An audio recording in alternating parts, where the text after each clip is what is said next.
Good morning. Thank you very much for the invitation. Um, Carrie contacted me last November, so I can give a short update about the Austrian Carbon Management Strategy and our next steps.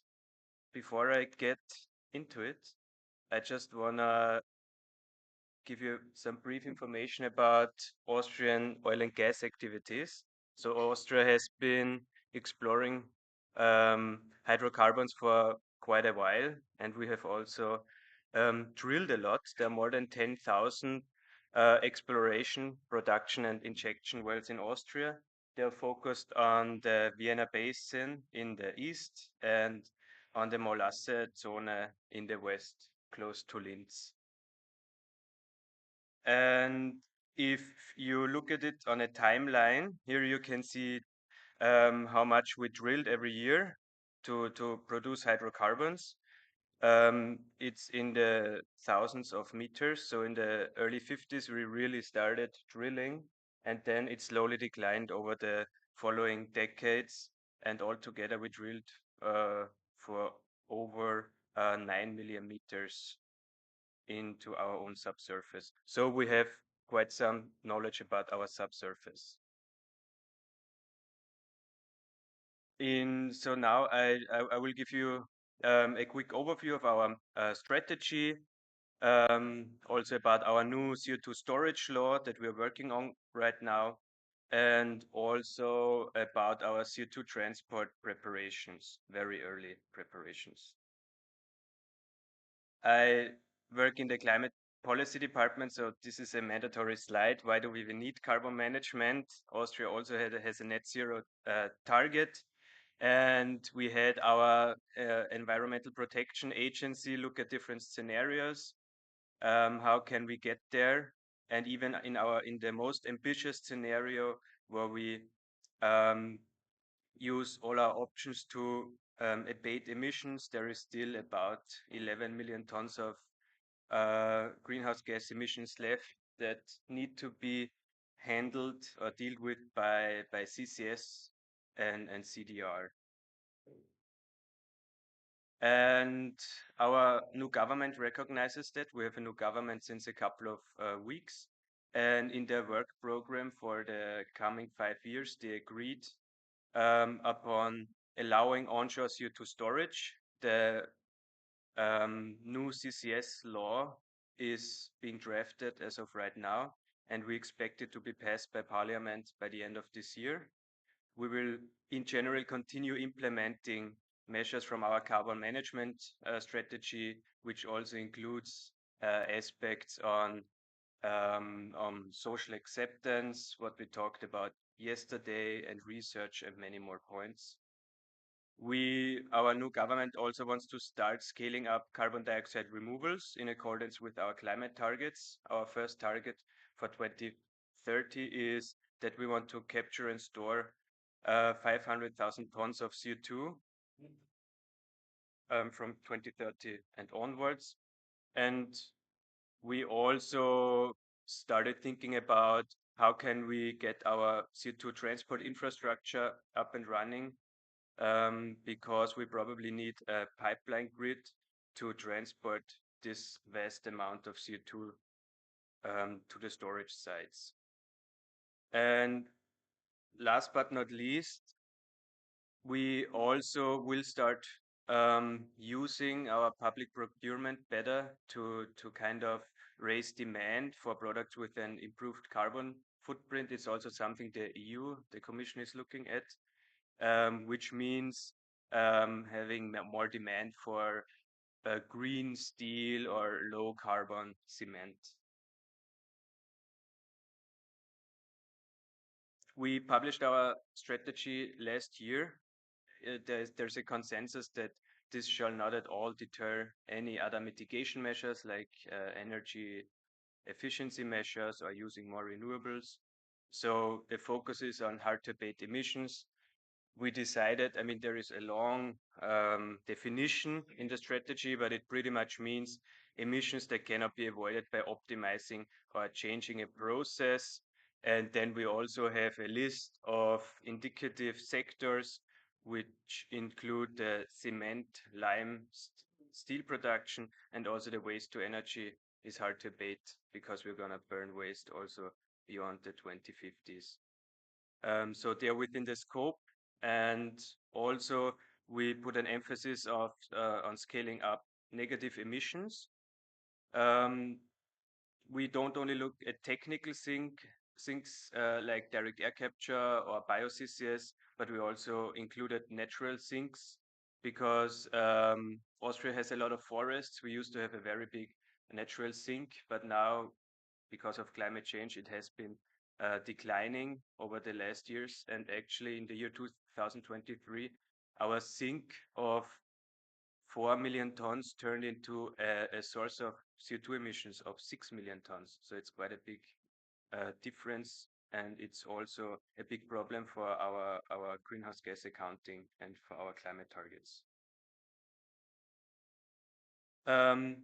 Yeah, just once again, this is our emission gap, and I wanted to also show you those numbers because it's not 11 million tons will be left. We don't exactly know what will be left. There's different scenarios, and the remaining hard to abate industrial emissions range from 4 to 12 million tons. That mostly depends on our biggest steel factory. They emit 12 million tons of CO2, and we don't know how much of their emissions will be abated by CCS or if they will use CCS at all. Then we also will have remaining emissions in the non-industrial sectors like agriculture, which will be the biggest source in the non-energy sector. And I think an interesting number is also our biogenic emissions in the industry sector, which means that a lot of Austrian companies already use biomass to substitute for fossil fuels. And so there are hard to abate point sources like cement factories that will already have to capture the CO2. And there's also a possibility to capture CO2 of biogenic origin and create negative emissions. And the reason why it's a good idea to have a carbon management strategy is because it's a very complex topic. The CCS chain comprises of many different steps, and it's important to get stakeholders together to talk about the issue, to build a network, to support them with financing, to help them through the permitting processes, and build up know-how along the value chain. And also, we believe that the public sector will play an important role to get the public acceptance into the right place so the emissions don't fail at the last step when you, for example, store CO2 or try to build a pipeline. And then we saw it yesterday that people chain themselves to the road or whatever. So let's move on to CO2 storage in Austria. It is banned since 2011 because back in 2011, nobody cared about CCS. We didn't need it for our climate target. It's expensive. It had a lot of bad media. The media called it, why are we poisoning our grounds and is it dangerous? And then the parliament decided to ban it. But now, since a couple of years, we have to think about it. We started thinking about it because now we need it to achieve our climate target. The IPCC also said without CCS, without negative emissions, you cannot reach the net zero target. And this is why our government decided to allow it. And this is why also we took a closer look at CO2 storage capacity in Austria. So we have better, because of all of our hydrocarbon activities, we have a better understanding of our depleted oil and gas fields. And our experts estimate that there is a technical CO2 storage capacity of about 150 million tons in our largest storage sites, and even more if you include smaller storage sites. But those numbers are only the technical storage capacity. And if you want to get some more information, I suggest you talk to Jacob Kulich from Austria. He works for the Geosphere and is doing the most important research on it, I guess. I also We also try to look at the saline aquifers. We have barely any knowledge about them. We know they exist. I think there's like 30 structures. We don't know how much CO2 they can hold, but there's also a study underway now, some more research to get some more information on the aquifers and which sites might be suitable for CO2 storage. So CO2 storage is only one step in the CCS chain. So last year we also took a look at what a possible CO2 grid in Austria can look like. And we believe that probably you would start building the grid close to the storage sites. So you have the cheapest possible solution, transport solution. And then over time, you would hook up more and more emitters to this CO2 grid. And then by the end of the 2030s, early 2040s, you would probably start connecting these two islands in the east and west and form a larger grid in Austria. And then you also would start connecting the emitters in the southern parts of Austria to this main trunk line in the north. And then over time, you would integrate it into a larger pan-European transport network. Here you can see I'm kind of like in the middle left side. I don't know if I have a laser pointer here. You can see this would maybe, be like a handover point of CO2 to the German transport network if they build CO2 grids. And this is also where we could, export CO2 to Italy. This is already a trunk line or like a pipeline way that gets used for transport of natural gas. And here you can see we hooked up all of our hard-to-abate emitters to a pipeline network. Green means CO2 transport in a gaseous phase.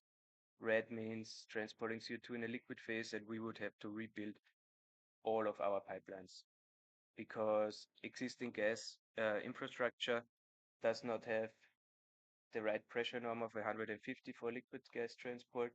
And the other natural gas pipelines are being made hydrogen ready and won't be used for CO2 transport. But this is many years away, and Austria has a big budgetary deficit, and we cannot even think about public finance for CO2 transport networks. This brings me to my next point, costs of CCS chains. This is also was also an important information for us. I would like ask you to look at the right side here, the minimum and maximum scenario. The minimum scenario, we looked at what are the costs for onshore storage in Austria and capturing CO2 from a flue gas with a high CO2 concentration. And then we had a maximum cost scenario of we transport the CO2 from Austria via Germany to a terminal in Hamburg or Bremen or somewhere, and then you transport it with a ship to Northern Lights, and then you store it at Northern Lights, and you capture the CO2 from a flue gas stream with a lower CO2 concentration, and you can see storing offshore is a lot more expensive than storing onshore, according to the information we got. Also, we can save a lot of cost if we don't export our CO2. And this also influenced our decision that we want to focus on onshore solutions that are closer to Austria to make CCS projects more likely to happen. And this brings me close to the end of my presentation. Here is one more slide on research we're doing concerning CO2 storage. We're looking at new approaches to numerical basin modeling or reservoir simulation, a new interesting technology called CO2 plume geothermal systems in Austria. As you saw on the second slide, we have a lot of legacy wells and we need technologies for testing the integrity of those wells. And also we have one study that needs to get done about the CO2 storage potential in aquifer systems. So my key messages are CCS and CDR can enable a net zero pathway for Austria. We focus on hard to abate emissions. We focus on onshore CO2 storage to curb costs for storage and transport. And we also need carbon dioxide removals to compensate for residual emissions. Thank you very much.